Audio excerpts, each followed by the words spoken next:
do I still think that the native token of Cosmos called Atom could hypothetically go to the price of $200 during this bull run? The answer is yes. And of course, that's a hypothetical scenario, not financial advice and not a guarantee. But the reason why, I think, is because when I take a look at Cosmos, I believe that it's one of the best projects out there. And the reason for that is because if you take a look at it, the Cosmos blockchain utilizes a proof-of-stake consensus algorithm called Tendermint. And the amazing thing about Tendermint is that it actually allows Cosmos to process up to 10,000 transactions per second. I mean, man, that's very impressive right there. Of course, there's more, though, because here's where things actually get a little bit more cooking, as Dwayne "The Rock" Johnson would say, because you take a look at how Tendermint actually created a toolkit called the Cosmos SDK. Now, SDK stands for Software Development Kit, but even besides that, we take a look at how currently there's over 50 Cosmos-based blockchains, such as the BNB chain, Crypto.com's Chronos, and of course, Kava. I'm very bullish on that. You also take a look at Luna Classic, which of course ultimately did go up in flames, as we all know. For those who know, if you know, you know. But even besides that, still very impressive. Again, over 50 Cosmos-based blockchains, because after all, the Cosmos SDK does allow, for application-specific blockchains to be built. So yeah, that's very incredible. Again, you take a look at that list right there. BNB chain, right? Crypto.com's Chronos. I mean, these are giants, respectively, in their own right. So if you think about it, man, Cosmos, pretty much the real deal. That's just the way I view it. Now, not financial advice, but here's the thing. Some people, they may be wondering, okay, what's the glue, so to speak, that connects all of these Cosmos-based blockchains together? It's something called IBC. Now, IBC stands for Inter-Blockchain Communication Protocol. And the interesting thing about it is that actually any blockchain out there that does have IBC enabled can easily transfer, crypto assets quite essentially to and from any other blockchain that does have IBC enabled. So yeah, I think that's a very good touch. And also on top of that, it shows that when it comes to Cosmos, it's pretty much A+, at least in my opinion, because in terms of its use case is amazing. Tendermint is fantastic, of course. You also take a look at the Cosmos SDK. Man, need I say more? This is pretty much a complete thing. At least that's the way I view it. And also the amazing thing is this. If you take a look at Cosmos, a lot of these Cosmos-based blockchains, they actually have amazing potential for enterprise adoption. And I think this is a genius thing because if you actually take a look at it, this is often a narrative that's not really, considered by many people. You have to consider how, when it comes to the internet, what fosters the growth for it, historically speaking? It was enterprise adoption. Yeah, sure, the retail market did help, but enterprises, they were the ones that truly elevated it to the heights that we see of today because, after all, they have the resources, they have the volume, and they have the capital to allow for that to happen.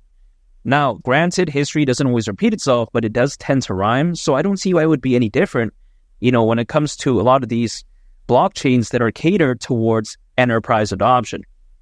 Now, also take this into consideration. As enterprise adoption does increase, as there is a demand for enterprise-optimized, blockchains, a lot of these developers, they may be looking at something like Cosmos because they may be thinking, okay, a lot of these Cosmos-based blockchains, right? They have amazing enterprise adoption, so why not we use, for instance, something like the Cosmos SDK, or, what I mean?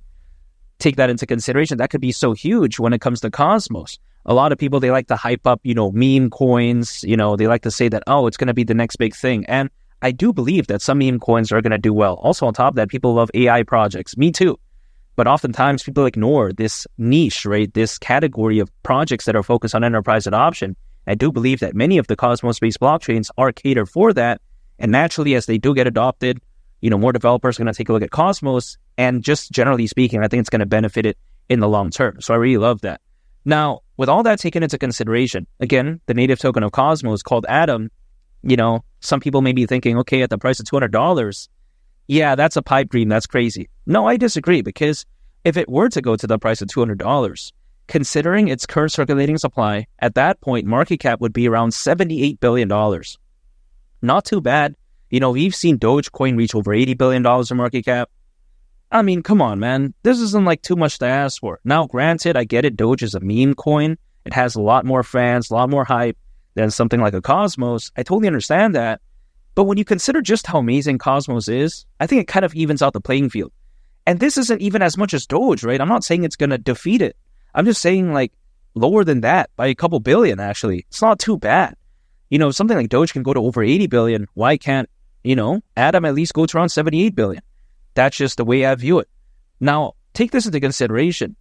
This bull run could be so amazing. Over 600 million crypto owners, according to Crypto.com research. Now, at first glance, this figure may not seem that impressive because people take a look at, whoa, there's billions of people in this world. What do you mean? Over 600 million is a lot. That's caca, man. But no, I disagree, because back in the peak of the 2021 bull run, there was roughly only around 300 million crypto owners. And yet, even still, despite that, the bull run that year was considered by many is arguably one of the greatest of all time. So if you think about that, with basically 50% less crypto owners in 2021, the bull run looked that amazing. Imagine this time around, the FOMO, the buying pressure, the buying volume. It's going to be insane, hypothetically speaking, of course. So I really can't wait. And at that point, really, Atom can't go to the price of $200 during a fully fledged bull run? I don't think it's crazy at all. And especially when you combine that with the fact that Bitcoin has such a hypothetically amazing future. You take a look at the Bitcoin ETF, the number of institutional investors, enterprise adoption. It's just through the roof. So Bitcoin with that factors, and again, combined with over 600 million crypto owners, can't go to the price of at least $150,000, during this bull run. I think hypothetically that's very realistic. Now, I keep saying hypothetically. You may be thinking, okay, why do I keep saying that? Because, I can't just wave some magic wand, right? So, of course, I'm just basing it off these amazing factors. But even besides that, if Bitcoin were to do that, something like Atom, along with a lot of other altcoins, I think they're going to go along with the ride. So $200, that wouldn't be crazy at all.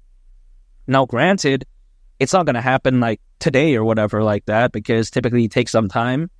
As a best case scenario, altcoins have been known to peak around 6 months after the Bitcoin halving event, which would mean actually around October this year. Now, this is super optimistic. I don't think it's going to happen, though. I think, altcoins are going to have a good recovery, but I think they're not going to peak like next month, or if you know what I mean.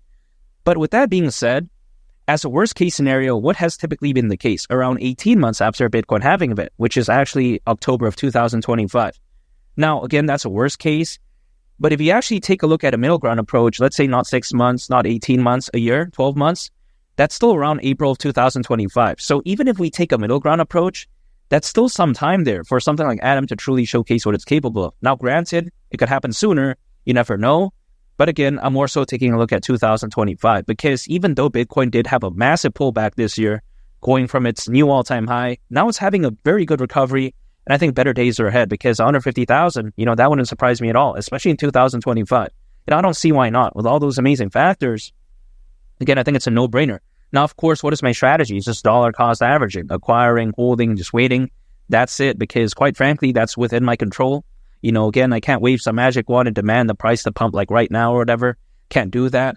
Only thing I can control is my patience, my dedication. Again, acquiring, holding, just waiting, my dollar cost averaging strategy. That's what I can control. Beyond that, I can't control anything, because I don't want to resort to like day trading or using leverage or swing trading. That's just not my style. I like to keep things simple. I view myself as a very, practical and simple individual. So that's why I stick with dollar cost averaging. And again, Atom at the price of $200 during this bull run, with all those amazing factors taken into consideration, I don't see why not. I think the bull run could be that amazing, and I think Cosmos is that fantastic of a project. I'm very bullish on it. And make sure to subscribe if you gain value from this video. I'd greatly appreciate it. It's Will Need the Captain, and I'll catch y'all on the next one. I'm out. Peace. Bye.